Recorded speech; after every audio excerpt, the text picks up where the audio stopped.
L'avancée de la mer, un phénomène qui frappe de plein fouet les 700 km que compte le littoral sénégalais. Tous les jours, la mer avance, gagne ses côtes et malmène les populations. De Dakar en Casamance, le phénomène prend de l'ampleur et c'est surtout inquiétant dans la région de Saint-Louis où des villages comme Doundou Baba Dieye et Kër Bernard sont rayés de la carte. La la ngeen di seen na le ca kanam na le mooy li des si Doundou Baba Dieye 45 maisons la woon loolu ngeen di seen ñaari kër la yoo xam ne commencé nañu daanu moo fa des li des yëpp jeex na tàkk léegi mi ngi gën a avancé jëm côté Gandiol léegi beneen bares bëtt na ci beneen côté bale encore. À l'origine, l'ouverture d'une brèche en 2003. À cette année, l'élévation du niveau de l'eau du fleuve a inquiété les autorités. Pour sauver les populations de ces eaux qui se dirigeaient vers les habitations, l'idée de creuser cette brèche a été décidée sans une étude sérieuse préalable selon les experts et les populations. Hélas, ce qui était vu comme une solution n'était qu'un cimetière à ciel ouvert pour ces villages ravagés à ce jour par la furie des vagues. lii yëpp lu ko bares moo ko waral parce que bares bi ñu koy bëtt sans étude kenn yëgaluñu comme ñun ay personnes ressources lañu bi ñu koy bëtt bu ñu ñëwoon laaj ñun dañ leen wax fu nga xam ni suñu ko fa bëttee incha allahu dina inondation bi te benn yàqu-yàqu du am. Vous savez, sur le littoral, lorsqu'on est confronté à des problèmes, soit c'est l'inondation, l'homme a tendance à réagir très rapidement, à vouloir freiner l'urgence, la catastrophe, etc. La brèche est venue dans ce cadre-là. Il faut savoir que l'embouchure du fleuve Sénégal, c'est une embouchure particulière. C'est l'une des embouchures les plus agitées au monde. Le fleuve ne fait que 1800 km, mais à son embouchure, l'énergie de houle qui est dégagée est par exemple 500 fois plus importante que sur un fleuve comme le Nil ou bien comme le Mississippi, Missouri. 50 fois l'énergie qui est dégagée est 50 fois plus forte que sur le Niger par exemple. Donc on parle de puissance de 110, 10 puissance 7 joules. Donc ça veut dire que c'est une zone extrêmement agitée où historiquement on a retrouvé des naufrages.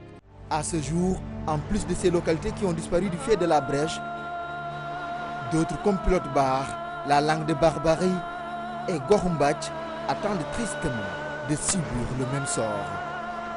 En début mars 2018, ces populations ont été aussi durement frappées par une houle très fâcheuse. Elle a emporté sur son passage plus de 50 maisons dans le Gandiolé et plus d'une centaine d'autres dans la Langue de Barbarie, d'après les estimations des autorités locales. Et pour reloger ces populations sinistrées, ces tentes ont été installées.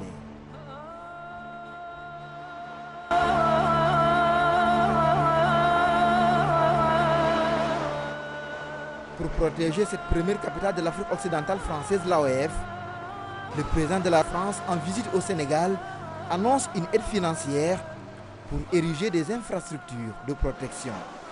L'État français investira 15 millions d'euros pour poursuivre ce programme et par l'Agence française de développement pour mettre tout le long des rochers pour protéger. Pour sa part, la Banque mondiale promet aussi 30 millions de dollars pour appuyer les efforts de l'État. Au rythme des localités très menacées par l'avancée de la mer, figurent en bonne place la ville de Rufisque et la commune de Bargny. En 2014 et 2015, ces localités ont été aussi gravement frappées par la furie d'une houle.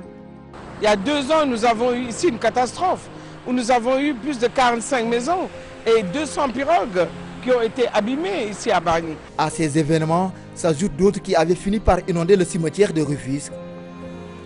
Des moments très durs qui avaient poussé l'État et ses partenaires comme l'UEMOA, la Banque mondiale, l'INTAC et le Fonds d'adaptation à ériger cette digue et ayant permis de sauver une partie de cette ville de Rufisque.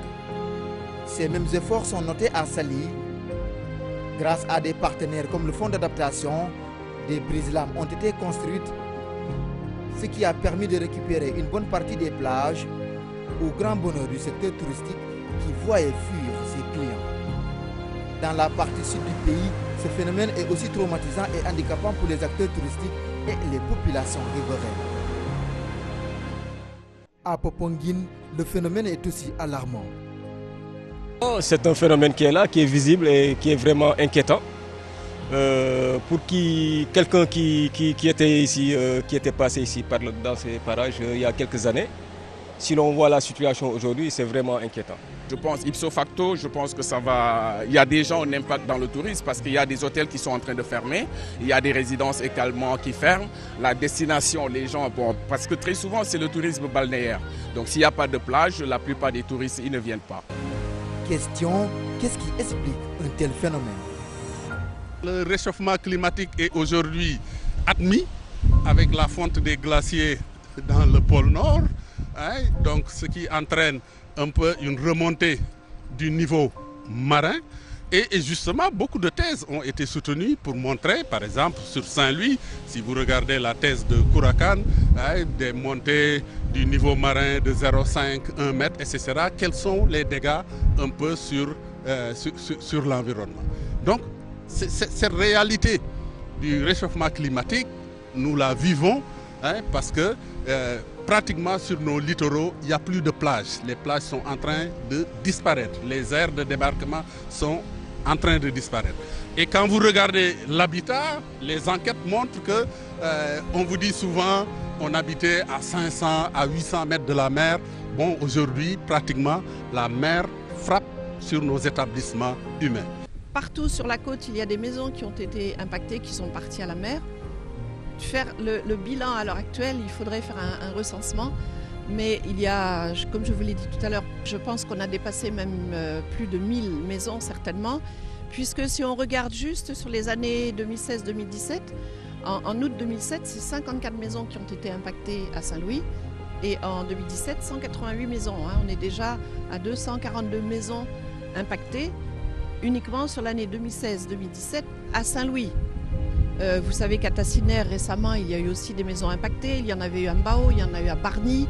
Je me souviens, en juillet 2016, on était à Bargny avec le président de la République pour constater effectivement cette avancée de la mer et toutes ces maisons détruites.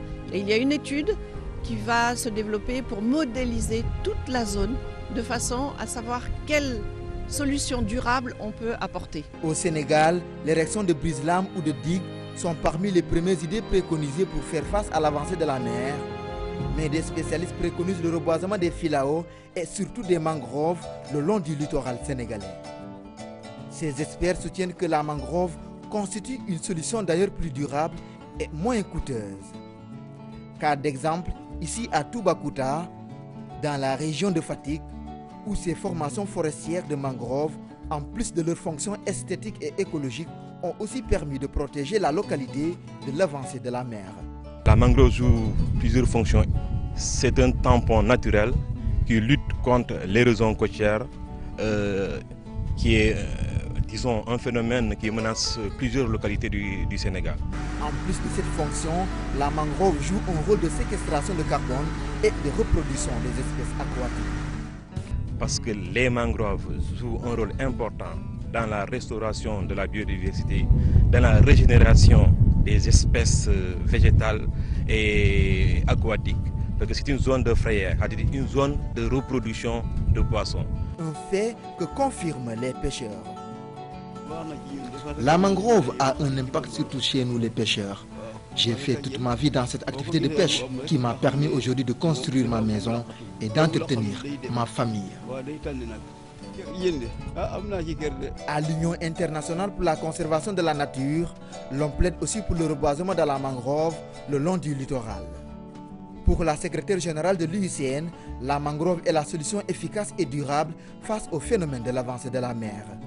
Mangrove, c'est la solution à l'érosion côtière. Et où on a les mangroves, on a une protection très efficace. Et c'est aussi une protection où la biodiversité existe. L'exemple de Katrina, parce que, comme tout le monde sait, quand on a eu cette grande storm aux États-Unis et donc New Orleans était inondé. Mais dans les autres zones hors de ville de New Orleans, où on a les mangroves, ils sont protégés. Donc c'est ça qu'on peut. C'est vraiment important de comprendre la protection des mangroves dans le cas des États-Unis, bien sûr, mais aussi ici en Sénégal. Aujourd'hui, vu l'ampleur du phénomène de l'avancée de la mer, des actions urgentes et concertées sont fortement attendues de la part de la communauté internationale, notamment du Fonds Vert Climat, et aussi de la part de l'État du Sénégal et l'ensemble des acteurs pour sauver ce qui peut l'être.